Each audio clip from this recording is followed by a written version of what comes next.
saudara-saudari pemirsa yang di dalam kasih Kristus, bersyukur kepada Tuhan karena kita dapat berjumpa kembali dalam ibadah online Jamari yang ke-169 ini. Adapun tema dalam ibadah online Jamari ke-169 hari Sabtu tanggal 18 November 2023 adalah pribadi yang berintegritas, yang akan disampaikan oleh hambanya, yaitu Bapak Pendeta Gatot Pujo Tamtama. Bapak Ibu Saudara, mari kita mulai ibadah online yang hari ini dalam nama Bapa, Putra, dan Roh Kudus, yaitu di dalam nama Tuhan Yesus Kristus. Amin. Kita akan bersama-sama memuji dan meninggikan nama Tuhan dengan pujian yang berkata, mari masuk di hadirat-Mu Tuhan.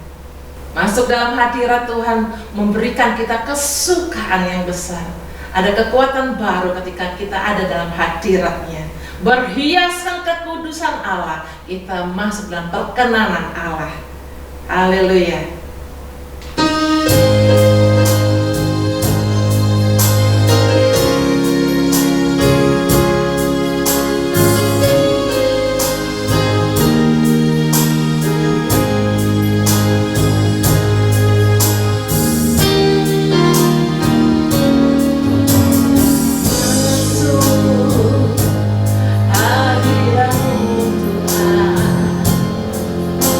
Dengan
kita bersama saya, agungkan dan tinggikan namanya, Yesus kekasih jiwa kita. Haleluya. Yeah.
kita akan mendengarkan kebenaran firman Tuhan, mari pikiran kita fokuskan kepada firman Tuhan, hati kita, roh kita, jiwa kita tertuju kepada Bapa.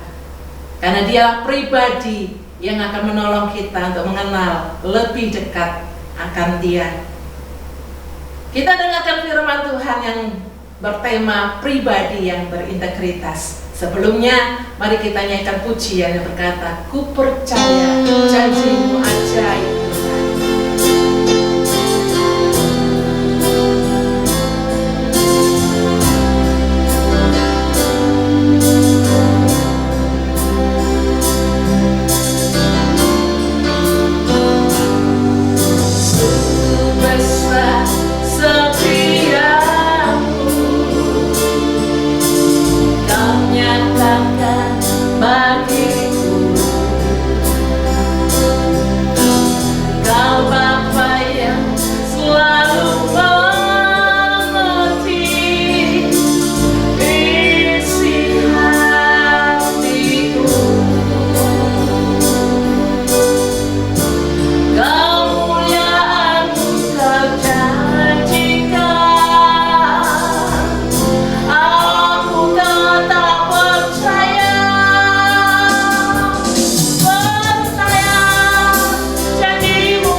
Bapak Pendeta Gatot Pujo Tantomo.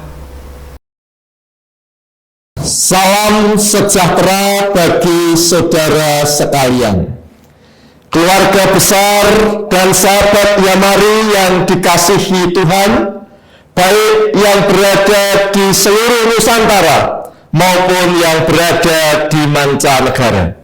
Saya Gatot Pujo Tantomo, Pendeta Jemaat GKI Kelapa Cengkir Jakarta, merupakan peserta Retnas ke-10 Yamari di Cisarua, Kabupaten Bogor pada bulan September 2022. Saya sungguh senang bisa menyapa saudara sekalian dan memberitakan firman Tuhan dalam ibadah ini. Semoga kita bisa berjumpa kembali di lain kesempatan. Marilah kita berdoa untuk pelayanan firman dalam ibadah ini. Bapa kami yang di surga, terangilah hati kami dengan firman-Mu, sehingga kami dimampukan untuk mengasihi Allah. Terangilah hati kami dengan firman-Mu, sehingga kami dimampukan untuk mengasihi sesama, seperti kami mengasihi diri sendiri. Ya Roh Kudus, tolonglah kami semua tanpa kecuali, agar kami dapat mengerti firman Allah. Tolonglah kami agar kami dapat menjadi pelaku-pelaku firman yang setia. Kami berdoa di dalam nama Tuhan Yesus Kristus. Amin. Pembacaan Alkitab diambil dari Injil Matius pasal 23 ayat pertama sampai dengan 12. Inilah Injil Tuhan bagi kita sekalian. Maka berkatalah Yesus kepada orang banyak dan kepada murid-muridnya, katanya, ahli-ahli Taurat dan orang-orang Farisi telah menduduki kursi Musa. Sebab itu turutilah dan lakukanlah segala sesuatu yang mereka ajarkan kepadamu. Tetapi janganlah kamu turuti perbuatan-perbuatan mereka, karena mereka mengajarkannya, tetapi tidak melakukannya. Mereka mengikat beban-beban berat lalu meletakkannya di atas bahu orang, tetapi mereka sendiri tidak mau menyentuhnya. Semua pekerjaan yang mereka lakukan hanya dimaksud supaya dilihat orang. Mereka memakai tali sembahyang yang lebar dan jumbai yang panjang. Mereka suka duduk di tempat terhormat dalam perjamuan dan di tempat terdepan di rumah ibadat. Mereka suka menerima penghormatan di pasar dan suka dipanggil rabi.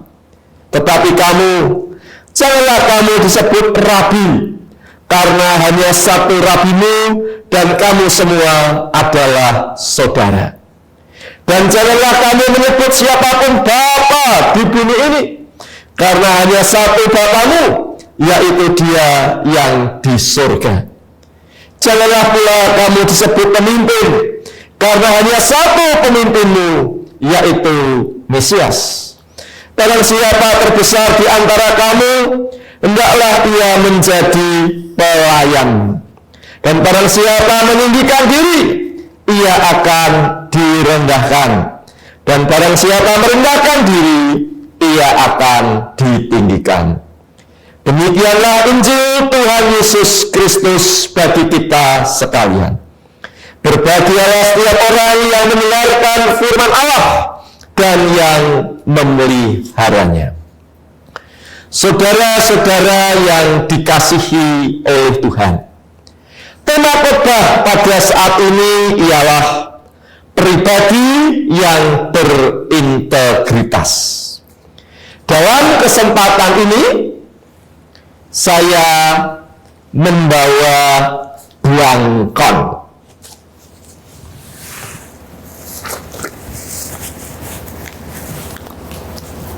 Belangkon adalah penutup kepala bagi laki-laki dalam busana Jawa.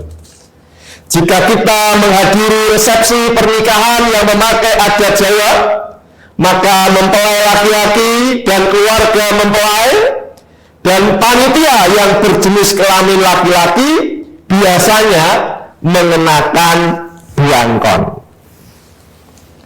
Di dalam bahasa Jawa juga ada parian atau pepatah, gajah dibelangkoni, isa ojah ora iso nglakoni.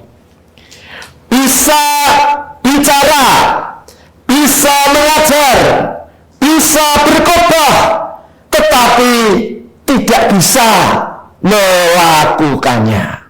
alias NATO, no action, talk only, alias omdo, omong doang. Dalam bacaan Injil Matius 23 ayat 1 sampai 12, Tuhan Yesus berkata, mereka mengajarkannya tetapi tidak melakukannya. Siapakah mereka itu? Mereka itu adalah ahli-ahli Taurat dan orang-orang Farisi. Ahli Taurat dan orang Farisi mengajar umat, tetapi mereka tidak melakukannya.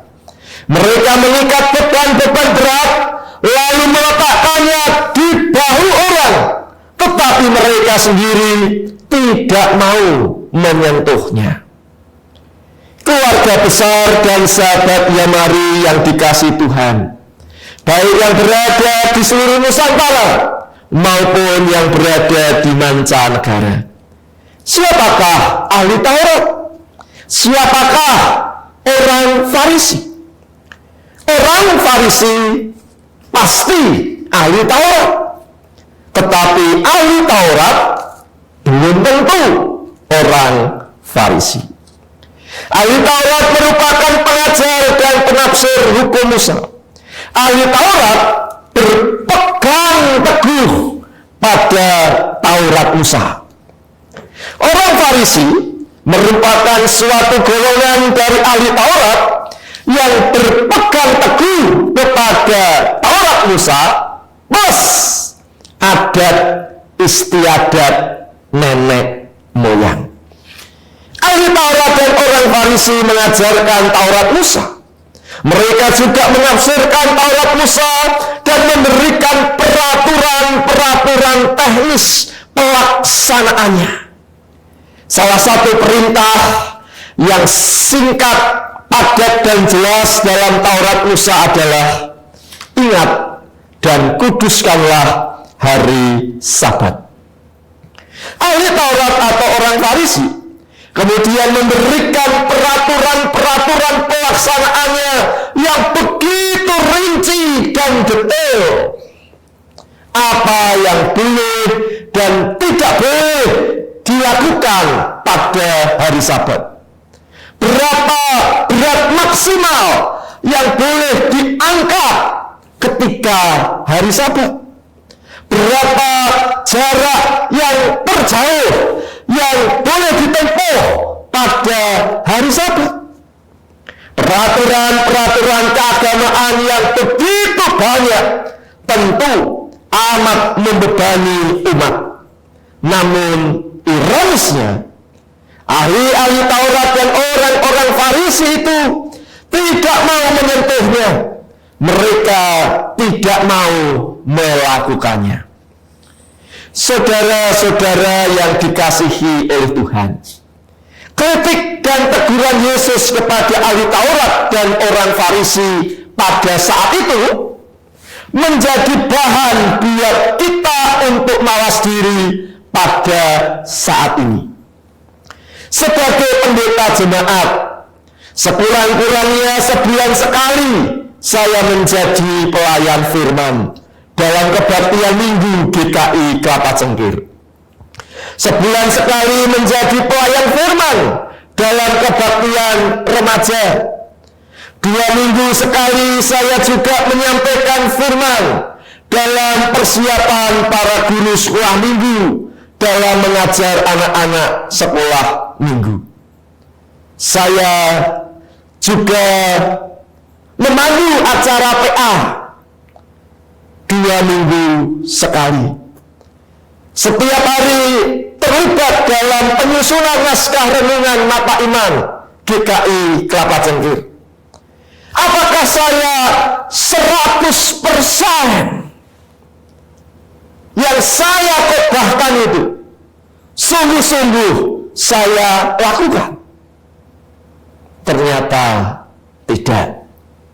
Pengalaman sebagai mahasiswa Fakultas Teologi Universitas Kristen Duta Wacana Yogyakarta.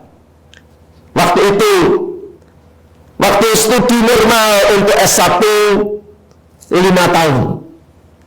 Pada tahun ketiga ada mata kuliah homiletika atau ilmu berkhotbah.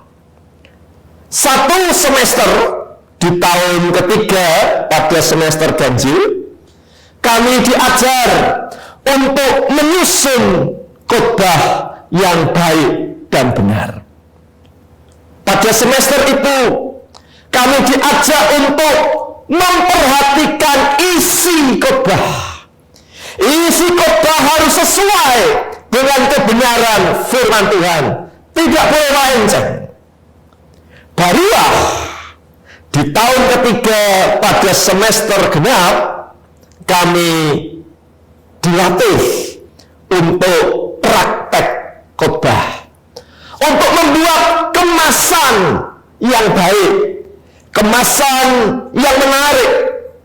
Isi khotbah yang benar harus disampaikan dengan gestur yang tepat, dengan ekspresi yang sesuai. Namun ada satu hal yang paling sulit dalam berkhotbah, yaitu belajar mempraktekkannya, belajar melakukan firman Tuhan yang dikhotbahkan. Hal itu tidak cukup hanya 1 atau 2 semester, tetapi berlangsung terus-menerus sepanjang hidup si pengkhotbah. Menjadi pendeta yang memiliki integritas merupakan pelajaran seumur hidup yang paling sulit dari sebuah khotbah.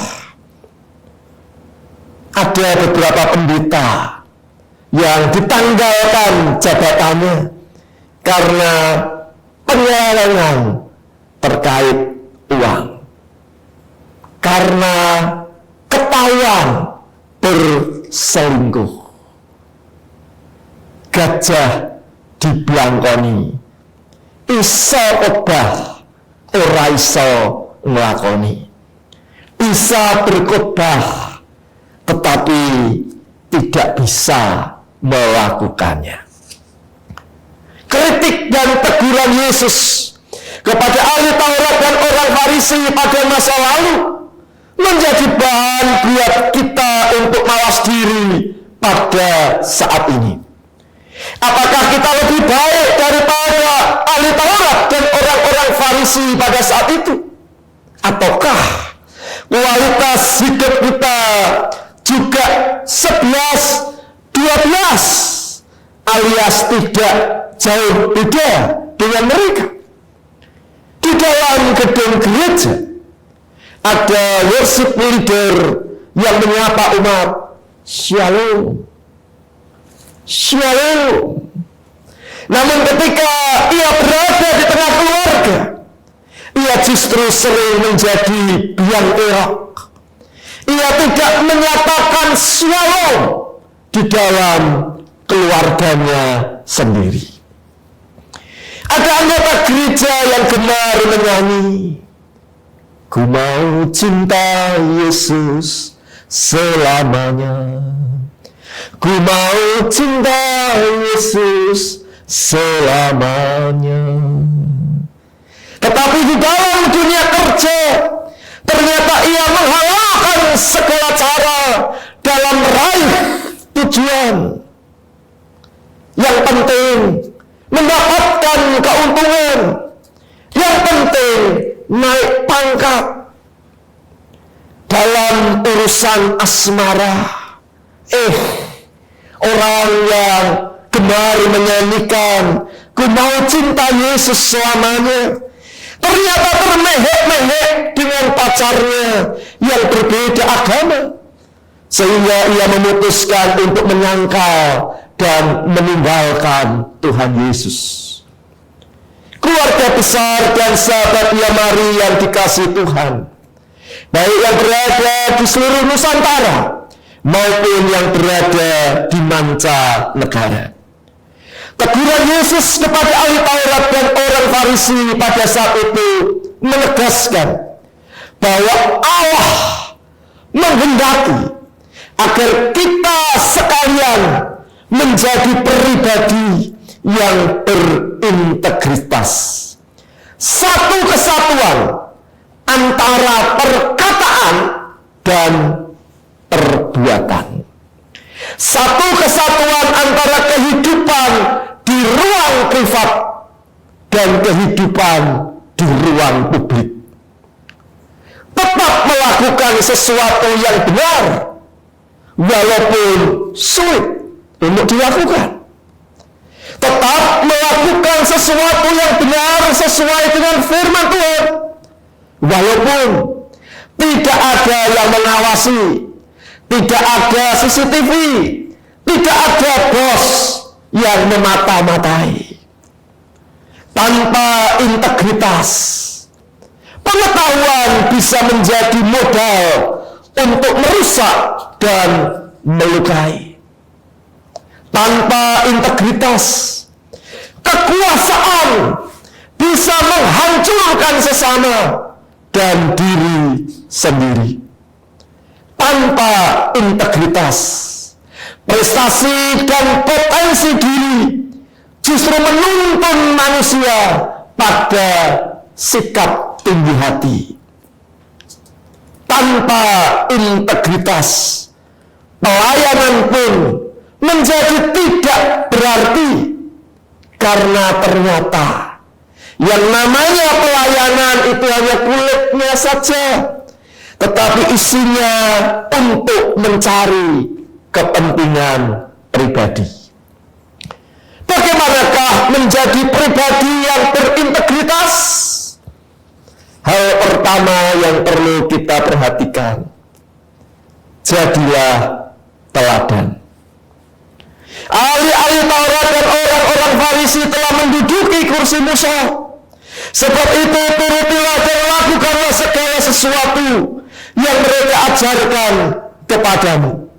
Tetapi janganlah kamu turuti perbuatan-perbuatan mereka, karena mereka mengajarkannya, tetapi tidak melakukannya. Tuhan Yesus menunjukkan sikap yang positif terhadap hukum Taurat. Tuhan Yesus juga mengakui bahwa Musa menjadi tokoh penting terkait dengan hukum Taurat. Yesus juga menghormati posisi ahli Taurat dan orang Farisi yang menduduki kursi Musa atau yang berperan sebagai pengajar umat.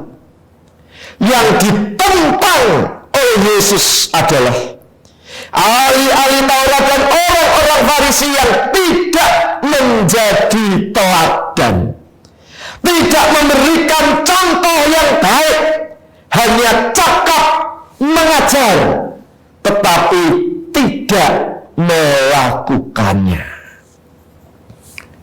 Keteladanan merupakan hal yang penting untuk dilakukan. Ketika saya mengikuti pembinaan pranikah di GKI Pajajaran Magelang pada tahun 2001, seorang narasumber memberikan pengalamannya mendidik anak. Ketika anak tersebut sudah bisa duduk sendiri, keluarga itu mengajak anak setiap hari minimal pada pagi hari dan malam hari untuk makan bersama anggota keluarga. Dengan demikian, tidak ada lagi makan sambil jalan-jalan keluar rumah disuapin, tidak. Semuanya duduk, semuanya makan. Sehingga anak melihat bahwa semua anggota keluarga makan, maka aku pun makan. Keteladanan itu penting. Demikian pula ketika anak itu sudah mulai bersekolah, ada jam belajar di rumah, dan orang tua berkomitmen pada jam belajar di rumah, TV dimatikan, anak belajar membaca buku pelajaran, Ayah dan ibu ikut membaca, entah itu membaca buku, membaca majalah, atau membaca Quran. Sehingga anak dikondisikan untuk melihat keteladanan orang tua yang juga belajar pada jam belajar. Demikian pula di dalam sekolah minggu. Keteladanan guru sekolah minggu diperlukan.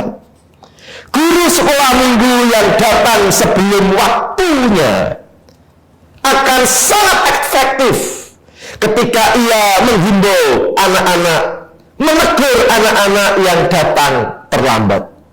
Bayangkan kalau guru sekolah minggunya sendiri terlambat, lalu ia menegur anak-anak supaya jangan datang terlambat, datanglah tepat waktu. Tentu itu teguran yang tidak efektif, karena guru sekolah minggu sendiri memberi contoh ia datang terlambat. Hal kedua yang perlu kita perhatikan untuk menjadi pribadi yang berintegritas adalah milikilah motivasi yang benar. Semua pekerjaan yang mereka lakukan hanya dimaksud supaya dilihat orang. Mereka memakai tali sembahyang yang lebar dan jubah yang panjang. Mereka suka duduk di tempat terhormat dalam perjamuan dan di tempat terdepan di rumah ibadat. Mereka suka menerima penghormatan di pasar dan suka dipanggil rabi. Saudara-saudara, ahli Taurat dan orang Farisi melakukan banyak hal untuk mendapatkan pujian. Mereka berlomba-lomba untuk mencari muka, biar dipandang sebagai orang yang saleh, biar dipandang sebagai orang yang terhormat. Tidak mungkin diri kita menjadi berintegritas tanpa ada ketulusan. Tidak mungkin diri kita menjadi berintegritas tanpa motivasi yang benar. Yang bisa dipoles itu adalah hal-hal yang nampak dari luar. Sesama di sekitar kita, anggota keluarga kita, bahkan pasangan hidup kita masing-masing bisa terkecoh dengan kemasan diri kita. Namun ingatlah bahwa Allah bisa melihat hati kita. Oleh karena itu, milikilah motivasi yang benar. Integritas tidak ditentukan oleh orang-orang di sekitar kita. Integritas tidak ditentukan oleh situasi dan kondisi di sekitar kita. Integritas ditentukan oleh diri kita sendiri. Integritas berangkat dari motivasi yang benar. Hal ketiga yang perlu kita perhatikan terkait dengan menjadi pribadi yang berintegritas adalah lakukanlah yang terbaik. Barang siapa terbesar di antara kamu, hendaklah ia menjadi pelayanmu. Suatu hari, saya mendapatkan undangan dari pengurus Yamari untuk menghadiri sebuah pertemuan di rumah makan. Lalu di rumah makan itu dibuat kelompok-kelompok kecil yang mengelilingi meja makan. Satu kelompok terdiri dari sekitar 8 sampai 10 orang. Dan ketika acara makan, pelayan rumah makan tersebut dengan sigap melayani kami. Setiap kali air teh dalam gelas tinggal setengah, pelayan rumah makan langsung menuangkan air teh ke dalam gelas yang sudah kosong atau air tehnya tinggal separuh. Mangkok sup yang sudah terpakai langsung diambil dari meja makan. Yang tak sengaja sumpitnya jatuh, langsung diberi sumpit yang baru. Yang membutuhkan sendok dan garpu, dengan sigap ia segera mengambilkan sendok dan garpu kepada yang bersangkutan. Yang dilayani siapa? Yang hadir dalam pertemuan tersebut semuanya dilayani dengan baik, entah itu perempuan atau laki-laki, yang muda maupun yang sudah berusia lanjut dilayani dengan baik, mahasiswa teologi maupun pendeta, yang lulus SMA, lulusan S1, S2, S3, semuanya dilayani dengan baik. Yang berbusana resmi dengan mengenakan kemeja batik lengan panjang dilayani dengan baik. Yang berbusana biasa saja juga dilayani dengan baik. Oleh karena itu, saudara-saudara, mari kita belajar untuk menjadi pribadi yang memiliki integritas dengan melakukan yang terbaik yang kita bisa.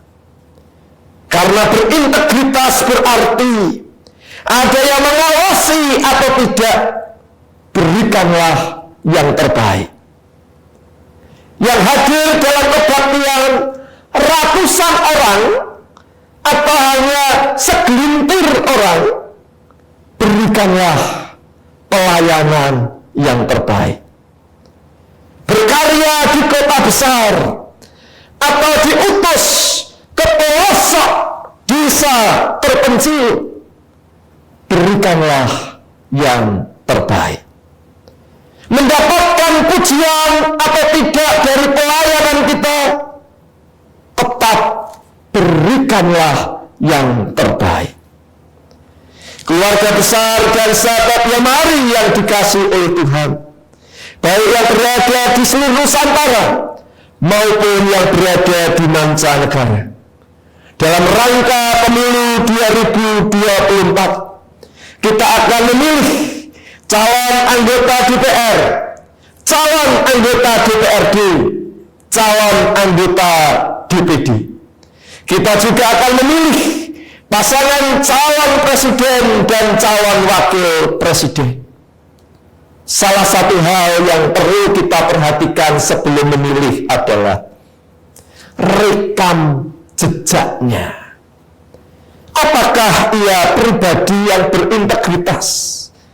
Apakah ada satu kesatuan selama ini antara perkataan dan perbuatannya? Apakah ada satu kesatuan antara kehidupan di ruang privat dan kehidupan di ruang publik? Apakah ia melakukan sesuatu yang benar dengan proses yang benar juga? Ataukah dia justru tidak berintegritas dengan menghalalkan segala cara? Apakah ia punya rekam jejak memberikan pelayanan yang terbaik kepada warga masyarakat ketika ia memimpin dalam lingkup yang lebih sempit? Marilah kita memilih anggota legislatif, kita memilih presiden, wakil presiden yang mempunyai integritas. Saudara-saudara yang dikasihi oleh Tuhan, marilah kita bersedia dibentuk oleh Allah untuk menjadi pribadi-pribadi yang berintegritas. Amin. Marilah kita berdoa. Allah yang Maha Kasih dan Maha Kuasa, yang boleh kami sapa sebagai Bapa di dalam Tuhan Yesus Kristus melalui pertolongan Roh Kudus, kami bersyukur atas firman-Mu. Kami bersyukur Tuhan menyatakan kehendak kepada kami. Mampukanlah kami untuk melakukan kebenaran firman-Mu. Mampukanlah kami untuk mewujudkan kehendak-Mu di dalam kehidupan ini. Kami bersedia menjadi pribadi yang berintegritas. Kami memuliakan Tuhan di dalam kehidupan kami, karena ada kesatuan antara perkataan dan perbuatan kami. Kami memuliakan Tuhan di dalam kehidupan kami, karena pelayanan yang kami lakukan didasari motivasi yang tulus, yaitu kasih kepada Tuhan dan sesama. Bentuklah kami ya Tuhan menjadi pribadi yang berintegritas. Kami berdoa di dalam nama Tuhan Yesus Kristus. Amin. Bapak Ibu Saudara-saudari terkasih, kita telah mendengarkan firman Tuhan dengan tema pribadi yang berintegritas yang disampaikan oleh hambanya, itu Bapak Pendeta Gatot Pujo Tamtama. Kiranya kebenaran firman Tuhan memberkati kita semua, dan kita boleh kuat di dalam Tuhan. Tuhan juga memberkati Bapak Pendeta Gatot Pujo Tamtama dan keluarga. Bapak Ibu, sekarang diberikan kesempatan bagi kita untuk mendukung dan memberkati pelayanan Yamari melalui persembahan. Silakan mentransfer ke rekening Yamari di BCA dengan nomor rekening 39100 33700 atas nama Yayasan Merturia Immanuel.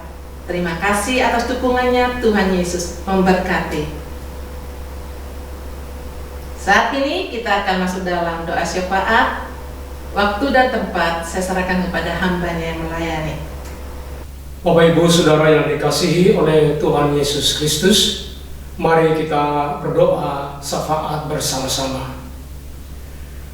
Allah Bapa di surga, Allah yang Maha Pengasih dan Penyayang, Allah yang kasih-Nya tidak pernah berkesudahan dalam kehidupan kami orang-orang yang percaya kepadamu. Kami menaikkan ucapan syukur atas pimpinan dan penyertaan dan berkat Tuhan dalam kehidupan hamba-hamba-Mu, baik Bapak Evangelis Michael Bambang Suwono, demikian juga Ibu Pendeta Maria Novi, demikian juga Bapak Agustinus Suwai, Bapak Yunus Sabandar, sebagai tim penata layanan yang telah melayani, dan juga Bapak Pendeta Gatot Pujo Tamtama yang telah menyampaikan kebenaran firman Tuhan yang indah dengan tema pribadi yang berintegritas dalam ibadah Online Yamari ke-169 Sabtu 18 November 2023. Kiranya kebenaran firman Tuhan yang telah diberitakan menjadi berkat bagi para sahabat dan mitra Yamari yang beribadah bersama-sama melalui YouTube. Dan kiranya kebenaran firman Tuhan tersebut juga boleh hidup dan juga boleh bertumbuh dalam kehidupan pribadi, lepas pribadi daripada kehidupan orang-orang percaya, sehingga kami sebagai duta Kristus dalam dunia ini boleh menjadi pewarta-pewarta Injil Kristus, sehingga demikian dunia semakin hari semakin dekat dengan Tuhan dan percaya kepadamu. Allah Bapa di surga, berkatilah hamba-hamba-Mu tim penata layanan dan juga Bapak Pendeta Gatot Pujo Tamtama dalam kehidupan pribadi, keluarga, dan pelayanan kemanapun Tuhan mengutus hamba-hamba-Mu sebagai wakil-Mu untuk memberitakan kabar baik. Allah Bapa di surga, dalam nama Tuhan Yesus Kristus, kami berdoa untuk seluruh hamba-hamba-Mu, baik tim worship leader, pemain musik, tim multimedia, dan hamba-Mu sebagai pelayan yang akan melayani dalam ibadah Online Yamari ke-170 pada hari Sabtu 25 November 2023. Kiranya Allah Roh Kudus yang mengurapi, melengkapi, serta memenuhi mereka dengan kuasa-Mu, sehingga seluruh pelayanan yang mereka akan berikan kepada Tuhan, yang juga akan diterima oleh seluruh mitra dan sahabat Yamari, itu boleh menjadi berkat, dan juga mereka semuanya selalu dan senantiasa dalam perlindungan Tuhan, sehingga ibadah Yamari Nasional ke-170 ini menjadi berkat bagi seluruh yang sama-sama beribadah dimanapun mereka berada. Allah Bapa di surga, kami menyerahkan ibadah Natal Yamari yang akan diadakan pada hari Jumat 15 Desember 2023 dengan pembicara Bapak Pendeta Andreas Abdianto serta pembentukan panitia Natal. Tuhan yang memimpin, menyertai dan melindungi serta memberkati agar seluruh persiapan khotbah daripada hamba-Mu Bapak Pendeta Andreas Abdianto yang akan diberitakan dalam ibadah Natal ini sungguh-sungguh melengkapi dan juga sungguh-sungguh menguatkan. Demikian juga ya Tuhan, agar kebenaran firman Tuhan melalui ibadah Natal ini melengkapi semua para undangan dan tamu yang akan hadir, sehingga demikian ya Tuhan, kebenaran firman Tuhan ini sungguh-sungguh menjadi pedoman dalam melangkah meninggalkan tahun 2023 memasuki tahun baru 2024. Allah Bapa di surga, dalam nama Tuhan Yesus Kristus yang kasih dan kuasanya tidak pernah berkesudahan, kami berdoa menyerahkan seluruh kehidupan daripada mitra dan sahabat Yamari yang membutuhkan kesembuhan dan juga pemulihan dari sakit yang mereka deritakan, baik yang sedang dirawat di rumah maupun di rumah sakit yang tidak dapat kami menyebutkan nama mereka masing-masing, juga yang sedang mencari jalan keluar atas seluruh pergumulan yang mereka hadapi dalam kehidupan pribadi keluarga. Demikian juga mereka yang mencari pekerjaan dan juga yang mencari teman hidup. Demikian juga Tuhan yang membutuhkan pertolongan kepada hal-hal yang khusus yang mereka sedang hadapi. Kiranya Tuhan yang menolong, menyertai, dan juga Tuhan yang membuka jalan bagi mereka, sehingga demikian Tuhan, mereka boleh melihat bahwa Tuhan yang hidup, yang memelihara, yang memberikan jalan keluar, dan juga yang senantiasa memberikan yang terbaik kepada mereka. Terima kasih Bapa. Kami juga berdoa dan menyerahkan untuk kesembuhan dan pemulihan dari Bapak Evangelis Michael Bambang Suwono setelah menjalani operasi tumor di otak dan sudah keluar dari rumah sakit dan sedang berada di rumah. Demikian juga pemulihan atas Bapak Yusak Setiawan, Bapak Pendeta Habel Mandiri, Bapak Hendra. Demikian juga Tuhan Ibu Wong Chiu Yi, Ibu Tio Lien Fung, Bapak Yansen Diki Suseno, Bapak Budi Kristanto. Demikian juga ya Tuhan untuk Ibu Hilda Tirta Jaya, Bapak Sugi Suradinata, Bapak Surya Singgi, Bapak Hones Saswita, Bapak Tommy Fredrickson Tado, Bapak Ferdinand Bucet Tado, Ibu Bekti Widi, Ibu Yuliana Karirihara, Bapak Harmanus Setiawan. Kiranya kuasa di dalam nama Yesus Kristus serta bilur-bilur Yesus yang penuh kuasa itu memulihkan, menyembuhkan hamba-hamba-Mu, serta kiranya kasih karunia Tuhan juga yang menjamah setiap tim medis, juga dokter yang merawat anak-anak-Mu dari setiap penderitaan yang mereka hadapi, sehingga mereka boleh cepat menemukan akan kuasa kesembuhan dari Tuhan, serta melalui seluruh obat-obatan yang diminum, kiranya berkat Tuhan ada di dalamnya, sehingga mereka cepat pulih dan kembali melaksanakan segala tugas tanggung jawab sebagaimana sedia kala. Allah Bapa di surga, inilah doa, permohonan dan ucapan syukur kami kepadamu, dan doa ini kami panjatkan tidak demi nama lain, tapi hanyalah demi Yesus Kristus Tuhan, penjawab doa yang sungguh kekasih jiwa kami, Sang Immanuel yang tidak pernah meninggalkan kami sekarang ini sampai selama-lamanya. Di dalam nama itu Tuhan Yesus Kristus kami berdoa, kami bersyukur. Haleluya. Amin. Tiba saatnya kita akan menerima doa berkat yang akan dipimpin oleh hambanya, yaitu Bapak Evangelis Michael Bambang Suwono. Namun sebelumnya kita naikkan pujian, betapa besar kasih pengampunan Tuhan.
Bapak, Ibu, Saudara-saudari, sekarang arahkanlah hatimu kepada Tuhan dan terimalah berkat-Nya. Turunlah kiranya kasih karunia, rahmat, damai sejahtera dari Allah Bapa, cinta kasih Tuhan Yesus Kristus dan persekutuan bersama dengan Roh Kudus menyertai kehidupan pribadi, keluarga, pekerjaan pelayanan saudara mulai saat ini sampai Maranatha. Amin.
Sampai jumpa kembali di ibadah online yang Maria yang ke-170. Tuhan Yesus memberkati.